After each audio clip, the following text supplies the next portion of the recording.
वसंत ऋतू हा वर्षातला सगळ्यात सुंदर आनंददायी ऋतू मानला जातो। सगळ्या ऋतूंमध्ये म्हणजे हा ऋतूंचा राजाच मानला जातो, कारण की ह्या काळातील जे वातावरण असतं ते आल्हाददायक असतं, आनंदी असतं, मनाला आनंद देणार असतं, हवस असतं। झाडांना नवीन पालवी फुटलेली असते, जणू काही नवीन चैतन्य निर्माण झालेलं असतं, नवीन जीवन तयार झालेलं असतं। झाडांना नवीन पालवी फुटते, फुलं बहरतात, आंब्याला मोहर येतो, त्याचा सुगंध सगळीकडे दरवळतो। वसंत ऋतू निसर्गाला जणू काही नवीन जीवन देतो, म्हणून आपल्या मनाला देखील हे वातावरण आनंददायी आणि उत्साही वाटत असतं। आणि अशा प्रसन्न वातावरणामुळे प्रत्येक जणच ह्या काळामध्ये आनंदी आणि उत्साही असतो, परंतु आपल्या आनंदावर किंवा उत्साहावर विरजण पडू नये, कारण की ह्या काळामध्ये कफ विकार होण्याचे जास्त चान्सेस असतात। वसंत ऋतूच्या आधीच्या काळातील म्हणजे शिशिर ऋतूमध्ये आपल्या शरीरामध्ये कफदोष आपसुकच जमा होतो आणि वसंत ऋतू जसा सुरू होतो तसा सूर्याच्या प्रखर किरणांनी तो कफ वितळायला लागून वेगवेगळे कफाचे विकार तयार होतात, जसं की वारंवार सर्दी खोकला होणं, भूक कमी लागणं, अग्निमंद होणं, उलटी मळमळ होणं। आणि म्हणूनच जर तुम्हाला वसंत ऋतूचा आनंद घ्यायचा असेल तर मार्च आणि एप्रिल महिन्यामध्ये आपला आहार, दिनचर्या, विहार म्हणजे आपण काय खावे, काय खाऊ नये, काय करावे, काय करू नये याबद्दलची माहिती असणं अतिशय गरजेचं आहे।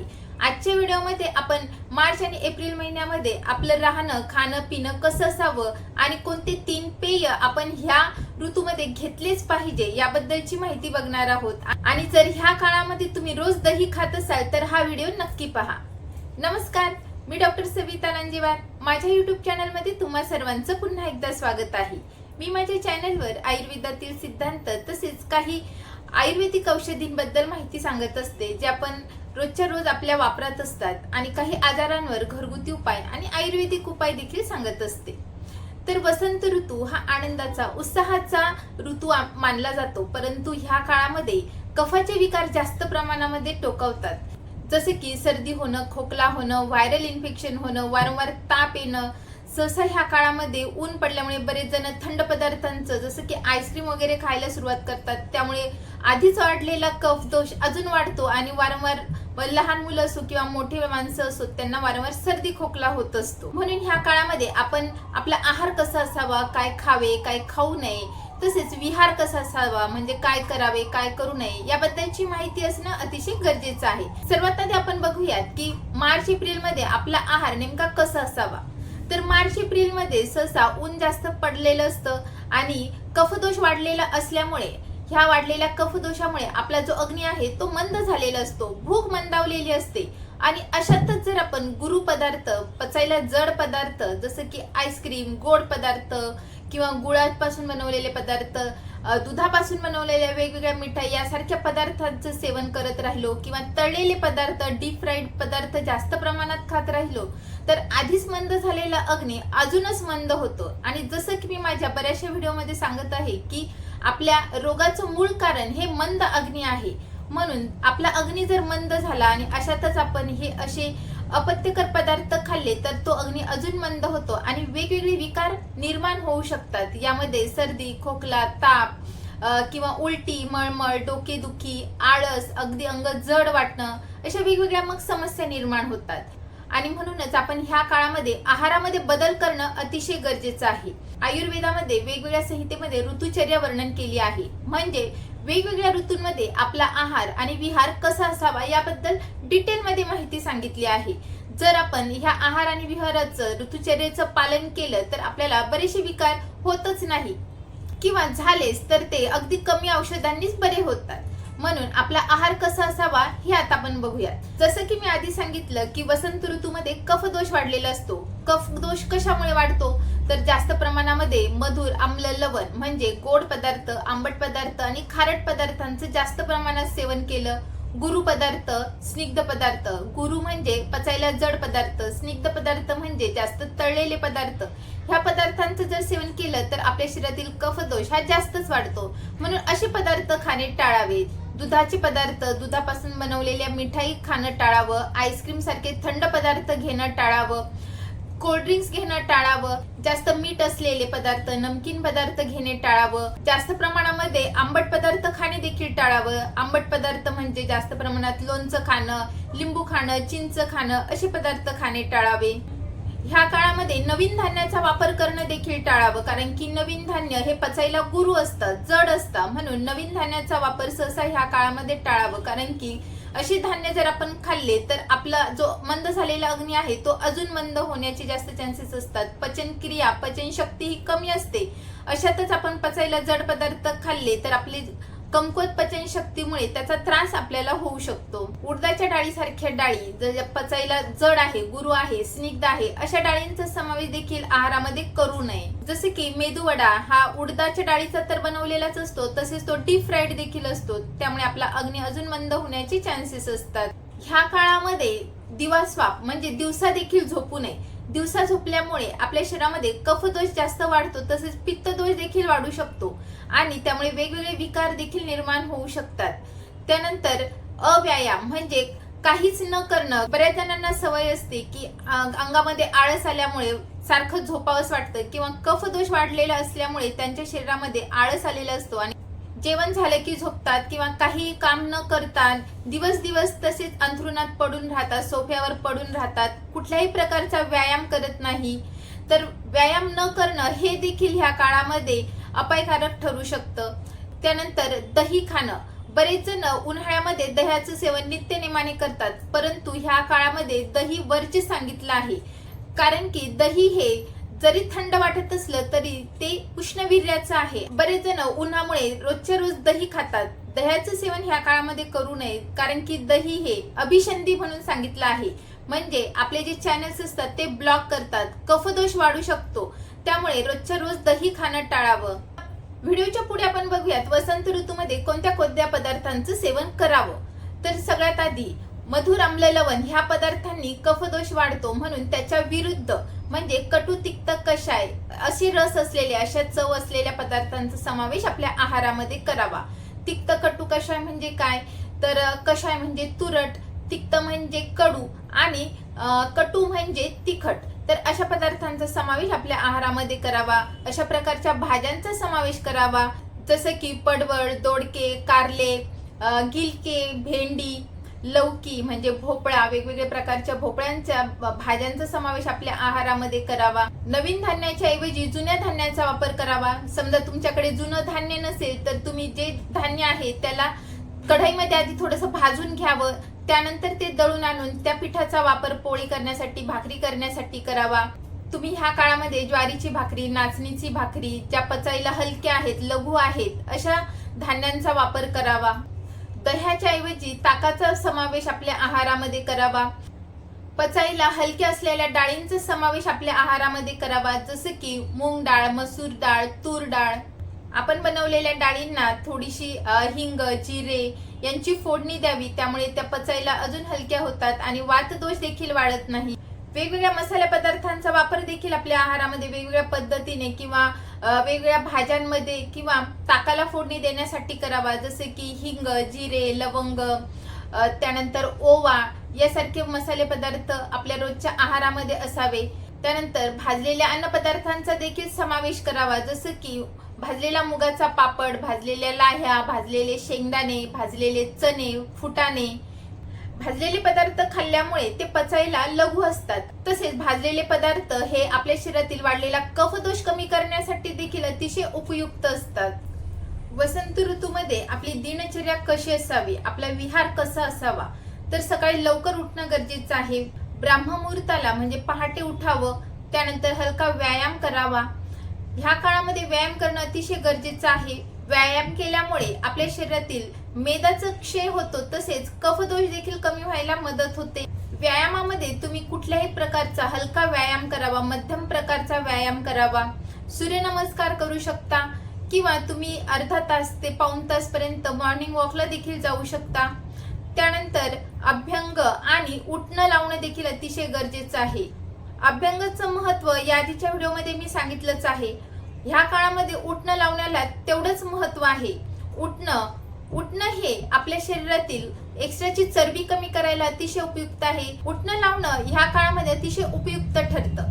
हिवाळ्यामध्ये आपला जो आहार असतो तो अतिशय जड असतो, गुरू असतो. ह्या काळामध्ये बऱ्याच जणांचं वजन वाढलेलं असतं आणि त्या काळामध्ये वाढलेलं वजन ह्या काळामध्ये कमी करण्यासाठी सगळ्यात सोपा उपाय म्हणजे उठणं लावणं.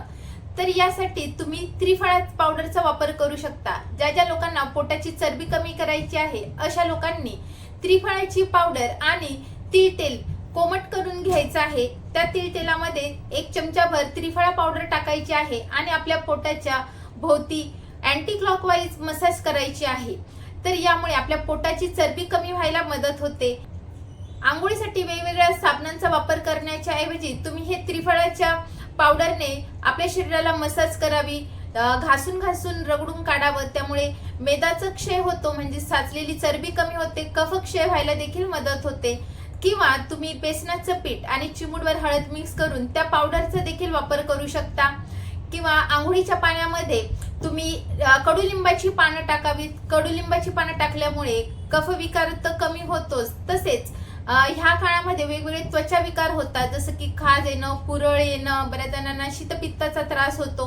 तर ते देखील कमी होण्यासाठी निंबाच्या पाण्याने आंघोळ करणं अतिशय उपयुक्त ठरतं. वसंत ऋतू आणि वमन पंचकर्म. आयुर्वेदामध्ये 5 पंचकर्म सांगितले आहेत, त्यापैकीच एक आणि मोठं पंचकर्म म्हणजे वमन पंचकर्म. शिशिर ऋतूमध्ये आपल्या शरीरात वाढलेला कफदोष आपल्या शरीराच्या बाहेर काढण्यासाठी वसंत ऋतूमध्ये केले जाणारं पंचकर्म म्हणजे वमन पंचकर्म अतिशय उपयुक्त आहे. जर आपण दरवर्षी वमन पंचकर्म करत राहिलो तर आपल्याला वर्षभर कफाचे विकार होत नाही. ज्या लोकांना थायरॉइड किंवा डायबिटीज, प्री डायबेटिक असतात किंवा वेगवेगळ्या कफाच्या समस्या असतील तर अशा लोकांनी वसंत ऋतूमध्ये पंचकर्म करणं अतिशय उपयुक्त ठरतं. तसेच ज्या लोकांना वारंवार सर्दी खोकला होतं, ज्यांची इम्युनिटी वीक आहे, ज्यांना वारंवार व्हायरल इन्फेक्शन होत असतात किंवा ज्यांना अस्थमाचा त्रास आहे अशा लोकांनी वसंत ऋतूमध्ये आवर्जून पंचकर्म वमन पंचकर्म करावे. बघूयात वसंत ऋतूमध्ये 3 सुपर पेय आपण आवर्जून घेतलेच पाहिजे. ते कुठले? तर वसंत ऋतूमध्ये उन्हाळा असतो, म्हणून ह्या काळामध्ये पाणी भरपूर पिणं गरजेचं असतं, हायड्रेटेड राहणं गरजेचं असतं, जेणेकरून आपल्याला सनस्ट्रोक होणार नाही, उष्माघाताचा त्रास होणार नाही. उष्माघाताची काय काय लक्षणे आहेत, घरगुती काय उपाय करू शकतो, यावर मी एक व्हिडिओ बनवला आहे, तो तुम्ही बघू शकता. म्हणून उष्माघाताचा त्रास होऊ नये म्हणून आपण हायड्रेटेड राहणं खूप गरजेचं आहे. नुसतं पाणी पिण्याचं मन होत नाही तर तुम्ही वेगवेगळ्या औषधांनी सिद्ध केलेलं पाणी पिणं अतिशय उपयुक्त ठरतं. तर तुम्ही सुंठ सिद्ध पाणी पिलं तर आपली मंदावलेली भूक चांगली व्हायला मदत होते, भूक वाढायला मदत होते. जसे की 2 लिटर पाणी घ्यावं, त्यामध्ये अर्धा चमचा सुंठ पावडर टाकून ठेवावी आणि दिवसभर हे पाणी पित राहावं. त्यामुळे भूक चांगली लागायला मदत होते, वाढलेला कफदोष कमी व्हायला देखील मदत होते. तसेच जर तुम्हाला थंड पाणी प्यायचं असेल तर फ्रीजचं पाणी न पिता तुम्ही माठातलं पाणी पिऊ शकता किंवा वाळा घातलेलं पाणी पिऊ शकता. तर यासाठी तुम्ही ज्या भांड्यामध्ये पाणी साचवतात किंवा माठामध्ये वाळा टाकून ठेवावा आणि तेच पाणी पित राहावं. त्यामुळे आपली तहान देखील भागते आणि उष्णतेचा त्रास देखील होत नाही. त्यानंतर जिरा सिद्ध पाणी, जसं की आपण सुंठ सिद्ध पाणी बनवलं तशाच पद्धतीने तुम्ही जिरा सिद्ध पाणी देखील बनवू शकतात. 2 लिटर पाणी गरम करून ठेवावं, त्यामध्ये अर्धा चमचा जिरा पावडर टाकून ठेवावी आणि दिवसभर तेच पाणी पित राहावं. त्यानंतर मध आणि पाणी. ह्या काळामध्ये मधाचं सेवन देखील अतिशय उपयुक्त ठरतं. जसं की मी माझ्या आधीच्या व्हिडिओमध्ये सांगितलं आहे की कफाचे विकार कमी करण्यासाठी मध हे अतिशय उपयुक्त आहे. कफासाठी मध हे सर्वात उत्तम औषध म्हणून सांगितलं आहे. तर ह्या काळामध्ये तुम्ही 1 ग्लासभर पाण्यामध्ये 1 चमचाभर मध टाकून जर ते पाणी पिलं तर कफदोष आणि चरबी देखील कमी व्हायला मदत होते. फक्त आपण जे पाणी पित आहोत ते गरम पाणी घेऊ नये, कारण की गरम पाण्यामध्ये मध टाकणं आयुर्वेदानुसार विरुद्ध सांगितलं आहे. आणि तिसरं आणि महत्त्वाचं पेय म्हणजे दह्याच्या ऐवजी ताक पिणं. ह्या काळामध्ये ताक पिणं अतिशय उपयुक्त ठरतं. ताक हे आपला अग्नी वाढवण्यासाठी देखील अतिशय उपयुक्त आहे, रुची वाढवण्यासाठी देखील अतिशय उपयुक्त आहे, तसेच हायड्रेशन मेंटेन ठेवण्यासाठी देखील अतिशय उपयुक्त आहे. जर प्लेन ताक प्यावं वाटत नसेल तर तुम्ही वेगवेगळ्या मसाले पदार्थांनी त्याला फोडणी देऊ शकता, जसं की हिंग, जिरे, सैंधव मीठ किंवा काळं मीठ, धनेपूड, जिरेपूड असे वेगवेगळ्या मसाल्या पदार्थांनी फोडणी दिलेलं ताक पिल्यामुळे आपली भूक देखील चांगली राहते आणि आपण दिवसभर हायड्रेटेड देखील राहतो. वसंत ऋतूचं आणि कडुलिंबाचा देखील संबंध आहे. आता पुढच्याच आठवड्यात गुढीपाडवा येणार आहे. गुढीपाडव्याच्या दिवशी आपण कडुलिंबाची पानं आणि गुळाचं सेवन करत असतो. जर तुम्ही कंटिन्यू 15 दिवस कडुलिंबाच्या पानाचं सेवन केलं तर बरेचसे कफाचे विकार होणार नाही, इम्युनिटी वाढायला मदत होईल, पित्त दोषाचं शमन व्हायला मदत होईल, तसेच रक्त शुद्ध होण्यासाठी देखील अतिशय उपयुक्त आहे. तर यासाठी तुम्ही 5 ते 7 कडुलिंबाची पानं घ्यावी, त्यामध्ये गुळ मिक्स करावा किंवा 5 ते 7 कडुलिंबाची पानं घ्यावी, त्यामध्ये चिमूटभर काळ्या मिऱ्याची पावडर टाकावी, 1 चमचा मध टाकावा आणि हे मिश्रण तुम्ही रोज सकाळी उपाशी पोटी जर घेतलं तर कफ पित्त दोष शमन होतं आणि रक्त शुद्ध व्हायला मदत होते. पुढे येणाऱ्या शरद ऋतूमध्ये जे आपल्याला वेगवेगळे त्वचा विकार निर्माण करायला कारणीभूत ठरतं ते देखील होत नाही आणि वर्षभर आपली इम्युनिटी स्ट्रॉंग राहायला देखील मदत होते. वसंत ऋतूमध्ये करण्यासारखी अजून एक गोष्ट म्हणजे जर तुम्हाला भूक लागत नसेल तर भूक वाढवण्यासाठी जेवायच्या आधी तुम्ही थोडासा अद्रकचा तुकडा घेऊन त्याला सैंधव मीठ लावून ते चघळत राहावे, त्यामुळे भूक वाढायला मदत होते, घेतलेल्या आहाराचं पचन व्हायला देखील मदत होते. तसेच ह्या काळामध्ये हरितकी आणि सुंठ एकत्र करून खाण्याचं देखील अतिशय महत्व आहे. ह्या काळामध्ये जर वारंवार गॅसेस होत असतील कारण की पचनक्रिया मंदावलेली असते, घेतलेल्या आहाराचं व्यवस्थित पचन होत नाही, त्यामुळे बऱ्याच जणांना ब्लोटिंग होतात, गॅसेस होतात, पोटफुगी होते. तर ह्या सर्व समस्या टाळण्यासाठी तुम्ही रोज जेवणाच्या आधी अर्धा चमचा हरितकीची पावडर आणि पाव चमचा सुंठ पावडर मिक्स करून जर कोमट पाण्यासोबत घेतली तर गॅसेस ब्लोटिंग कमी व्हायला मदत होते. तर अशा प्रकारे तुम्ही देखील मार्च एप्रिल मध्ये म्हणजे वसंतामध्ये आपला दिनचर्येमध्ये बदल करा, आहारामध्ये बदल करा आणि वसंत ऋतूचा आनंद घ्या. पुन्हा भेटूयात पुढच्या व्हिडिओमध्ये. तोपर्यंत हेल्दी खा, हेल्दी राहा, आयुर्वेदाला जवळ करा. धन्यवाद.